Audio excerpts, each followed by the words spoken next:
जय श्री कृष्णा। पराया होकर भी वह अपना ही तो है।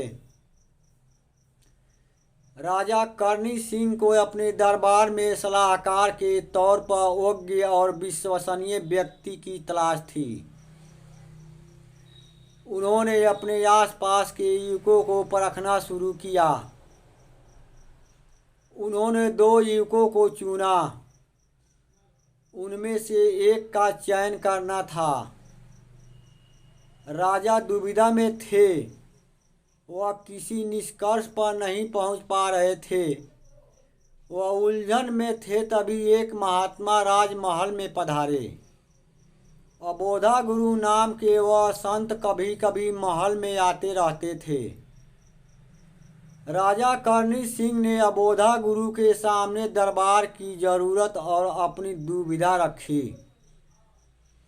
उन्होंने कहा, मैं यह तय नहीं कर पा रहा हूँ कि 2 युवक में से किसका चयन करूँ।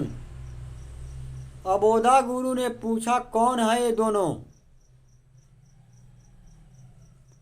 उनके बारे में बताइए। राजा ने बताया कि एक तो राज परिवार से ही संबंधित है, पर दूसरा बाहर का है। उसके पिता पहले हमारे सेवक हुआ करते थे। उनका अब देहांत हो चुका है। उनका यह बेटा पढ़ा लिखा सुयोग्य है। कुछ पल रुक कर राजा ने दूसरे युवक के बारे में बताना शुरू किया। राज परिवार से संबंधित दूसरा युवक भी अच्छा है, मगर उसकी योग्यता मामूली है। यह सुनकर अबोधा गुरु ने पूछा, आपका मन किसके पक्ष में है? राजा ने अपनी दुविधा स्पष्ट करते हुए कहा, मेरे मन में यह है स्वामी कि राज परिवार का रिश्तेदार कम योग्य होने पर भी अपना है। और यह कहकर वह चुप हो गए। यह सुनकर अबोधा गंभीर हो गए, पर कुछ कहा नहीं। वह इधर उधर की बातें करने लगे।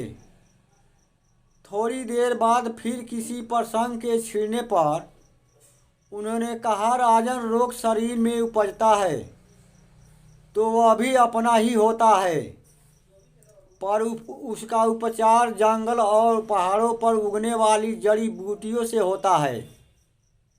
ये चीज़ें अपनी नहीं होकर भी हितकर होती हैं। योग्यता को अपने पराये से नहीं तौलना चाहिए। हमेशा योग्य व्यक्ति का ही चुनाव करें मेरे भाई। गुरु जय रामदास दीन। जय श्री कृष्णा।